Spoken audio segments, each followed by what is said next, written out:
this episode, I have a chat with the creator of Classic Fantasy as we delve into the rule set and campaign world. Welcome to the Mythras Matters podcast, Season 1, Episode 35, Delving into Classic Fantasy.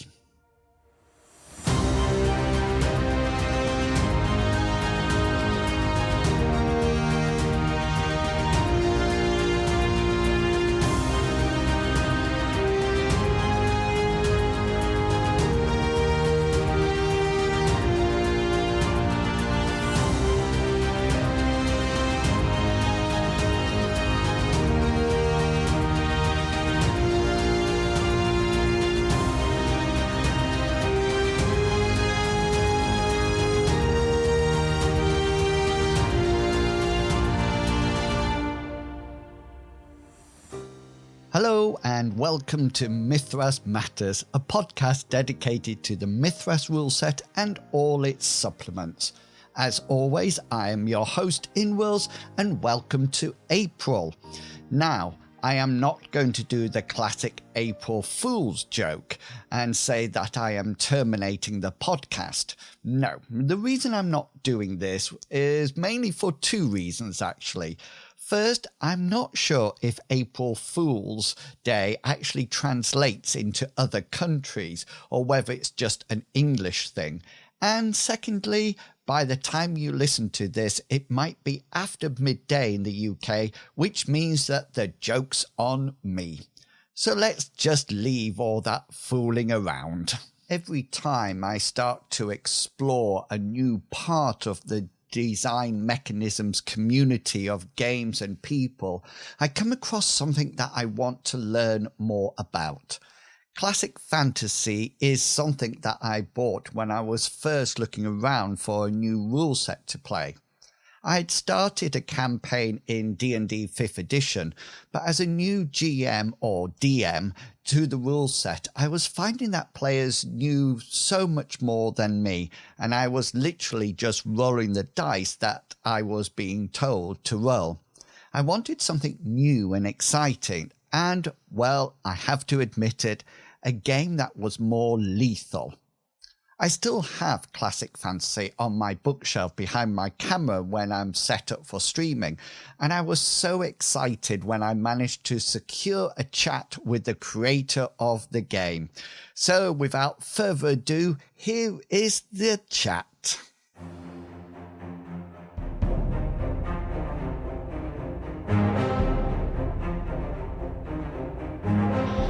Sure. My name is Rodney Leary. I'm the author of Classic Fantasy and the Classic Fantasy line manager at the Design Mechanism. Brilliant. I've been playing role-playing games for a long time. I love everything from role-playing games to tabletop war games, video games, just about anything that you can make a game. I just love, Fantastic. I'm probably going to be indisposed to love it. Been gaming for probably upwards of 40 years. Wow. Something like that. So fantastic. What do you remember the first ever RPG that you played? Gamma World back in 1979. Wow. Yeah. I think mine was Tunnels and Trolls, if you remember that. And then went very much. Yeah, and then I went on to what was then basic Dungeons and Dragons in the Red Book. So what was the inspiration for Classic Fantasy?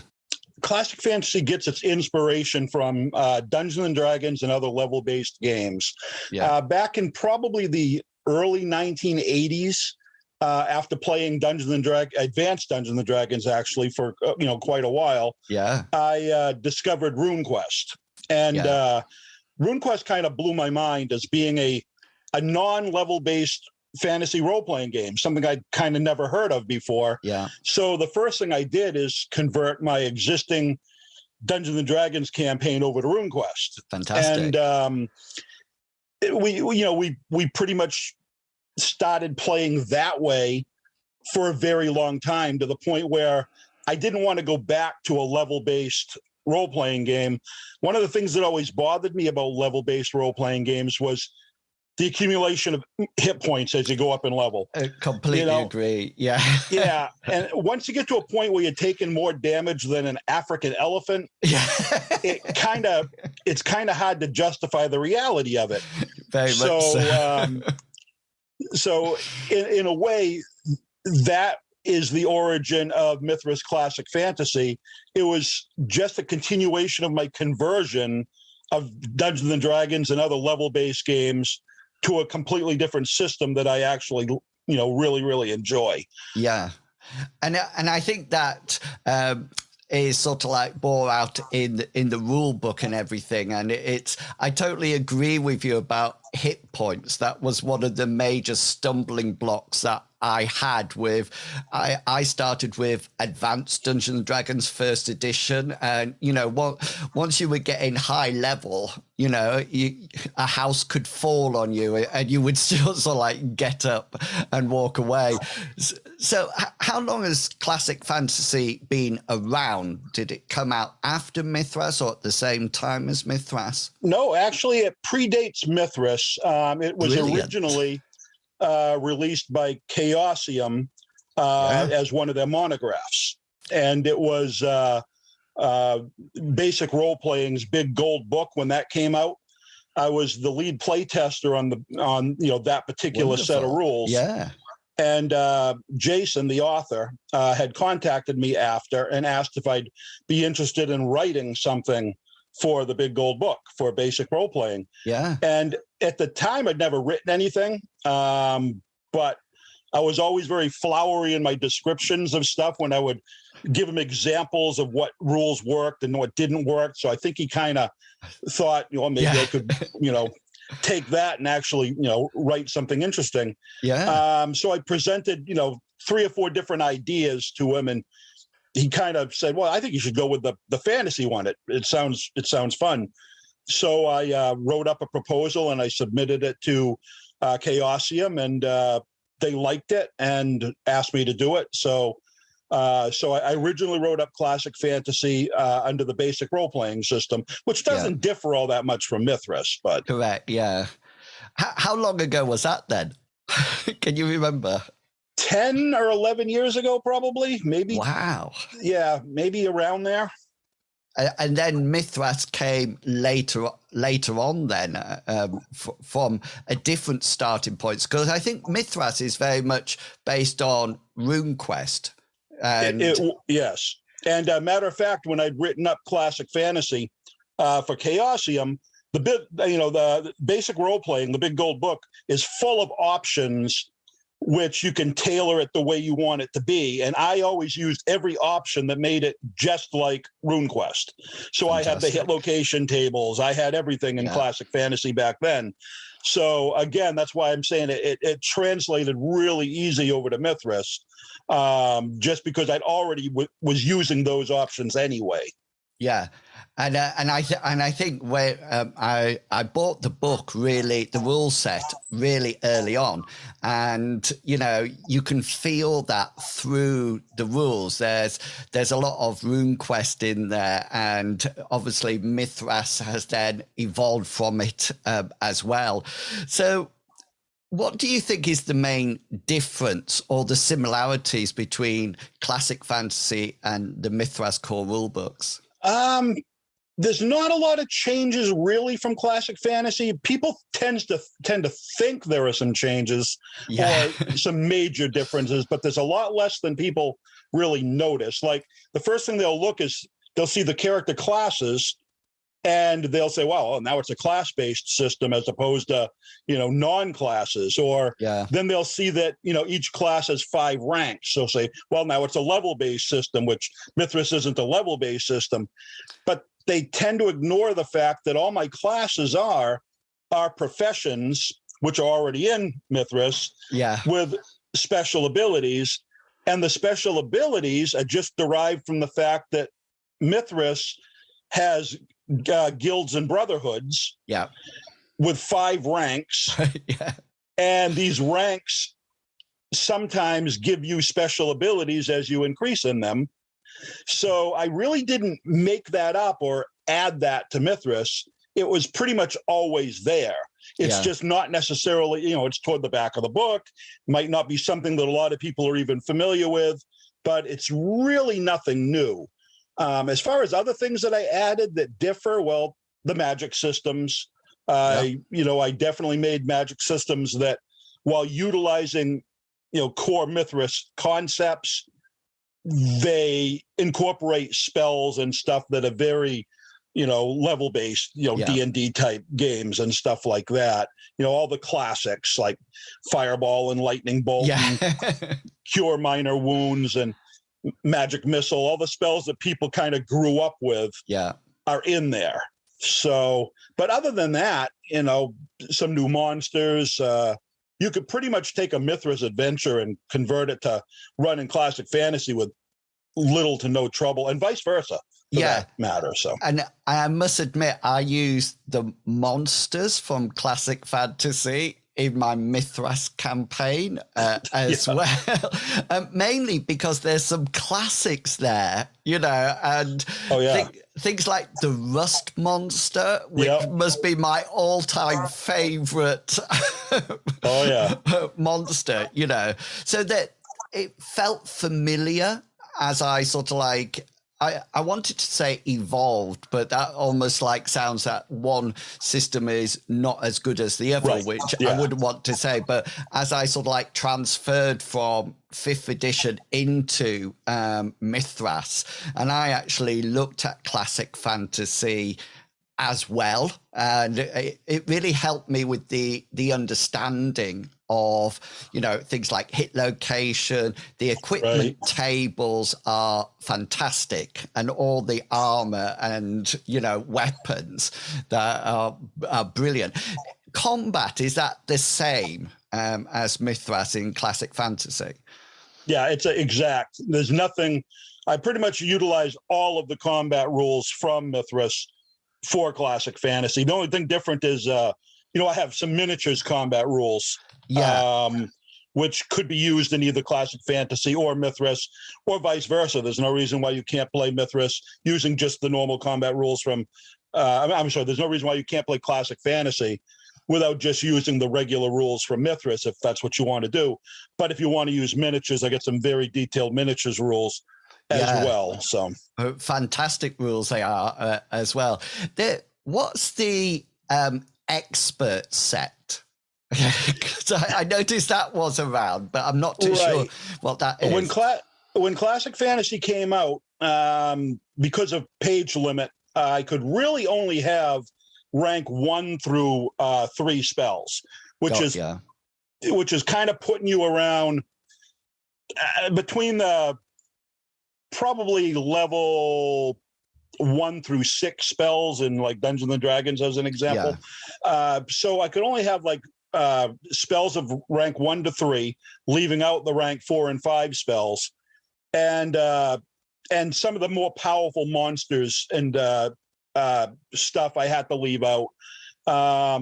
So I what I wanted to do is fix a few mistakes that had been made with the character classes. So there's some minor tweaks in the expert set just to, kind of balance them out a little better, and add a pretty, interesting assortment of rank 4 and 5 spells, just in case people got to that point before the companion comes out, which has all the, the other spells.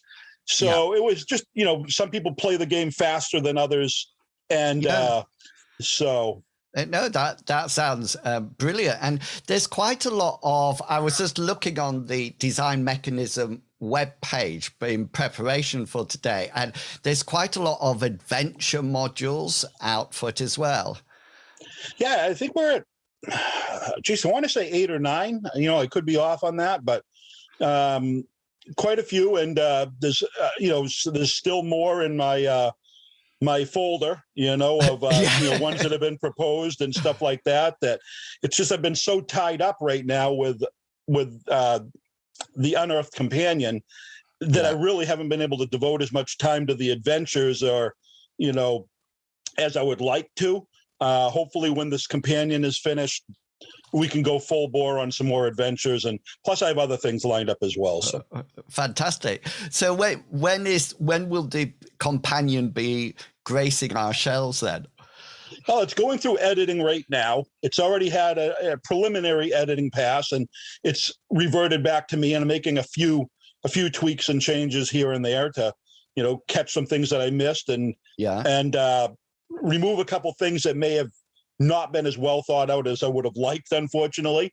But with the things that I removed, I was able to add some stuff that I previously removed because of space limitations and, keep the same page count that it was originally and so on. But it's, so it's coming along. I hope, I don't like to give, firm dates, but I hope to have my initial pass done by the end of this month, and then it'll be returned to go through the next, phases of the pipeline. So brilliant. And the companion takes us even further up the ranks, is that? Yeah, not as much ranks, still ranks 1 through 5, because rank 5 is the equivalent to like 20th level in D&D. Wow. Yeah. But as far as, it's got probably close to 200 total new spells, including ranks, of ranks 4 and 5, as well as a bunch of new rank 1 through 3 spells that are also classics, but were left out originally. It's got maybe 80 new monsters, and some really interesting stuff. Some of my favorite monsters are the higher level monsters. It's got like 10 different demons and 10 different devils, and it's got treants, and it's got all the big time creatures. It sounds fantastic. It really does. And it sounds as if there's lots more to come, and then even more modules coming around. And I really like pre-made adventures, especially for people who are new to the game or new to GMing or playing, because it's sort of like encapsulates everything about the system, and have you written the adventures then, or is it other people? I've co-written most of them, in the sense that I'll get an adventure submission. The author has complete freedom. I'll work with them to make sure it fits within the confines of classic fantasy. But other than that, I don't, write any of his aspects of the adventure. But what I do is I include, because I've always been a fan of the hex crawl, the overland exploration. Yeah, so I love it. Every adventure has extensive wilderness exploration tables, a hex map to explore on, and I've written all of the rules for the hex crawl. I've written all of the random chances and what happens in each type of environment. And they're always specific to that part of the world. So if you've collected all the adventures, you have pretty much wilderness exploration tables for everything from, the frozen north all the way down to the latest one with Egypt.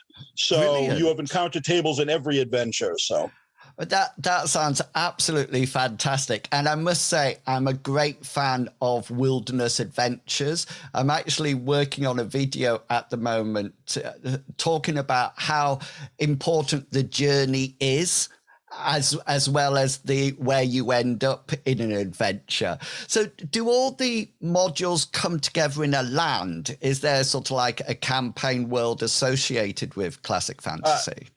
It's called the World of Greymere. It may be a little bit of confusion there, because originally in the earliest versions of classic fantasy it was referred to as Greymoor.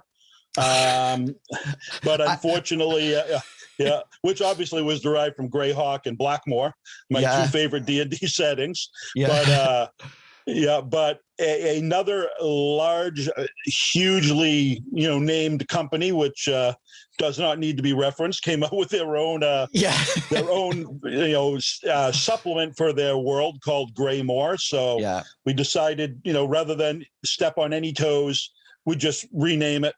And I really liked one of the regions in my world called Mistamere, which I liked how, it ended with MYR for Mir. So I kind of said, well, maybe Greymyr, Greymyr would be kind of an interesting name. So doing some searching, I didn't see it was used anywhere. So we made a fast track road change over to Greymyr. And so all the adventure modules are based in Greymyr then? Yes. Yeah. They don't have to be. They're all pretty much generic, but they all have a specific spot on that Greymyr hex map, which hasn't come out yet, by the way, but where they do take place. So brilliant. So as people are, using the modules, they're actually exploring the world at the same time. Yes, exactly right. Which again, it kind of harkened back when I was playing, first edition Advanced Dungeons and Dragons, and playing the village of Hamlet. Against the giants. All these old classic adventures, when I played them, did not have a world map. And then all of a sudden they came out with the World of Greyhawk. Yeah. And every one of those adventures was given a location on that map. And it just opened up this whole world for further adventure once they actually got it. And that's kind of the idea that I have with Greymyr. The map exists. Matter of fact, I hand drew the original map. Wow. Probably 28 years ago now.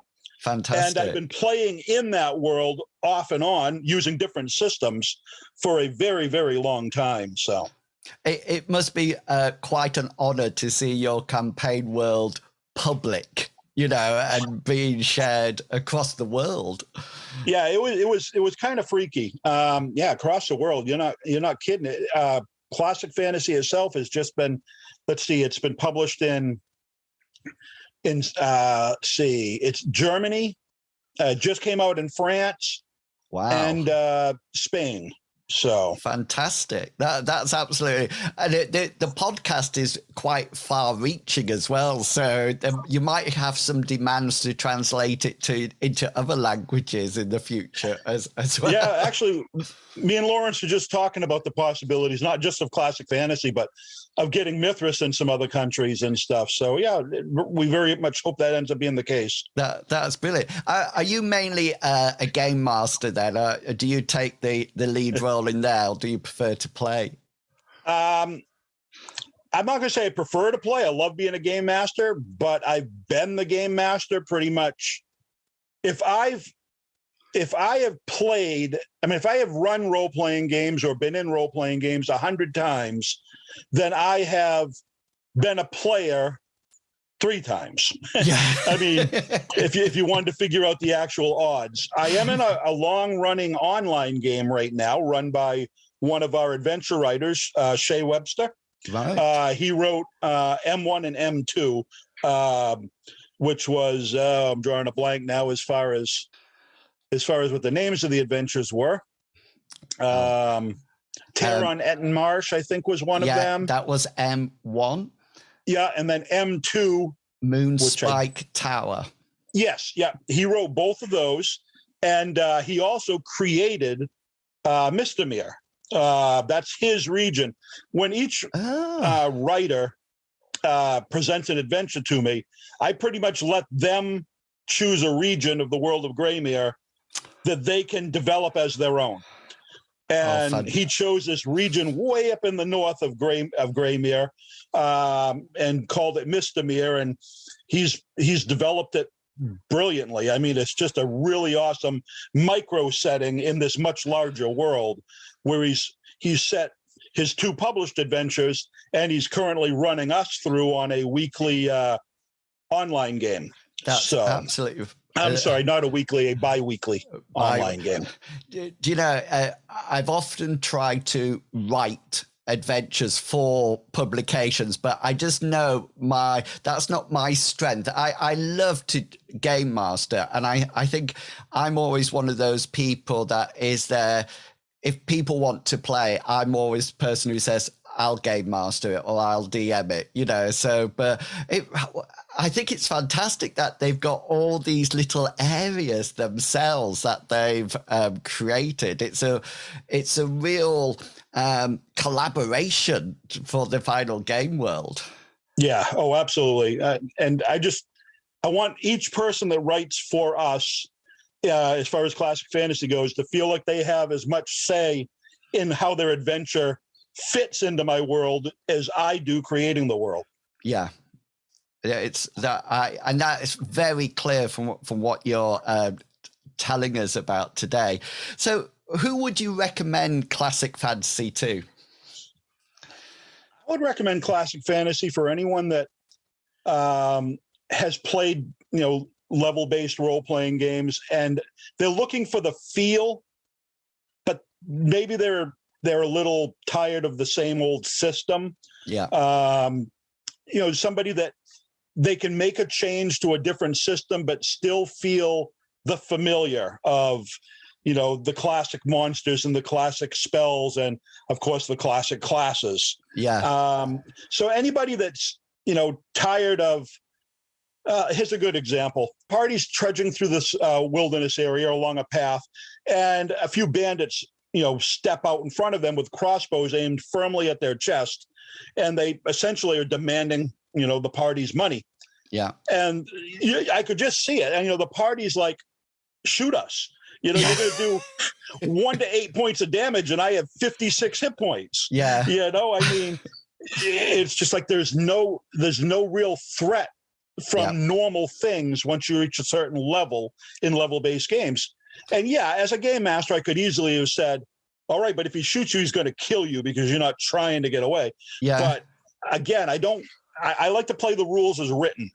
Yeah. And the rules as written say you get hit by a crossbow, you're going to take this much of damage, and therefore, you're going to shrug it off and kill the two bandits. Yeah. Trying that same thing in Mythras, it'd be in your best interest to give them all your money. Well, and exactly. then maybe work out a way to get it back later. But yeah.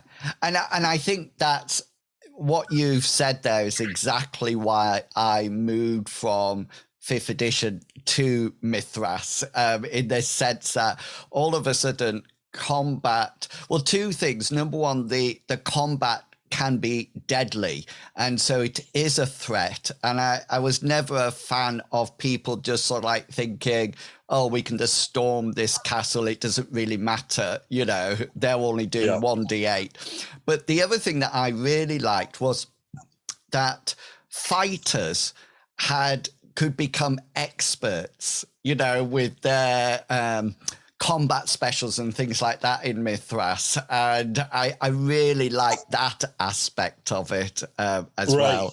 Very much so. I must say, I have an M-Space campaign as well. And one of the players got knocked out in 2 punches, in a barroom brawl, and it was... it really, that's what I want to see. That's the feel of the game that I always want, in the sense that, players cannot just barge in and knock everybody down because they've got 100 odd hit points. Yes, exactly. Yeah. Yeah. So what kind of character do you like to play, just before we finish? It really depends on what I'm playing. If I'm playing, in Mythras, I usually, like I said, I don't usually get a chance to play, but like in this particular case, and the one that I'm currently in online, I waited till everybody else picked, and I just took something to balance out the party, just because I love them all. So that's not, right now I'm playing a magic user, and nice. I'm really enjoying it. I'd never really played one, even in D&D, I never played magic users, So I'm really enjoying playing a magic user. But if it hadn't gone that way and somebody else had played one, I was actually going to go with a gnome berserker, just because I thought it'd be funny. I'm pretty much willing to play anything. I love all the different character classes. So, well, it's been absolutely fantastic talking to you today. I know much more about classic fantasy now than I did at the beginning, and I'm so impressed with the world, the Greymere world. And I think that's wonderful how you've not only developed the rule set, but you've also brought in your authors to have that collaboration towards a campaign. I just think that's brilliant. Thank you. Yeah.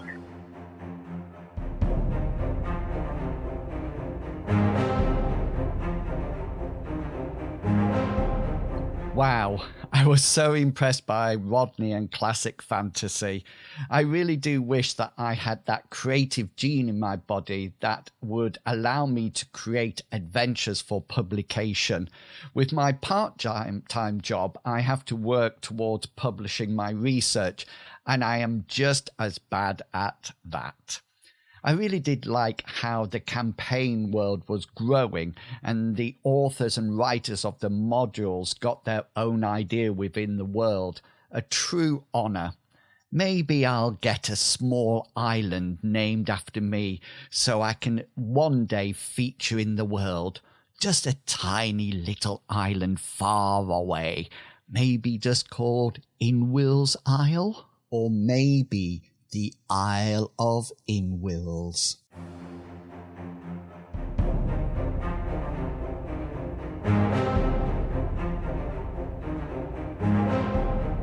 If you would like to have a podcast episode dedicated to how you would go about submitting an adventure or supplement to the design mechanism to be published, then do let me know.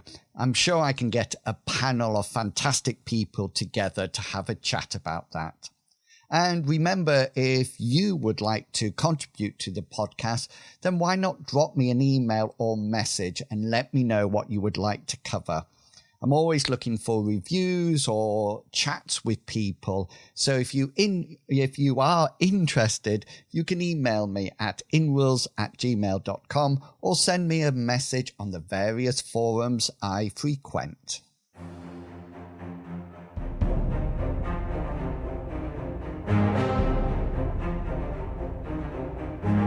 Now I've decided to bring back a way that you yourself could be featured or appear in the next episode of Mythras Matters. If you would like to provide some supportive feedback to the podcast, then do check out the feedback recording link in the show notes. It would be great to hear your feedback or comments about the featured topic of the episode. I will endeavour to play any recorded comments at the end of the next episode. So just record your name and feedback or question. Go on, you know you want to. And that's it. Another episode of Mythras Matters completed. Don't forget you can check out all my content by following my YouTube channel and the campaign areas on World Anvil. I really appreciate your support, so do go and check out the Tapper Talk forums and Discord, where there are some great people sharing their ideas within the discussions. And before I say the outro, I just wanted to say well done to the person that noticed that my outro comment is actually incorrect. It's only taken 34 episodes. See if you can spot it now. And should I change it or just stick with it? Let me know. So until next time, have a great month of gaming, and I will chat to you all again in May.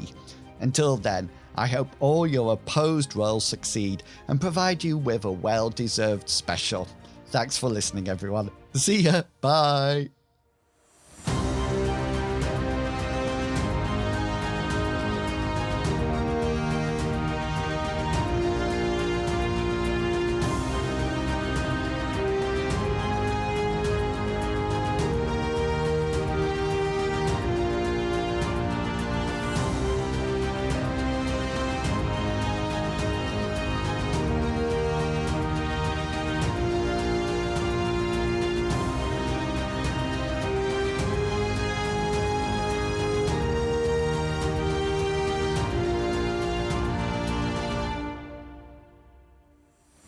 The content of this podcast is covered by the Creative Commons Attribution 3.0 license, so please give appropriate credit if you are sharing or copying any part of this podcast. Thank you.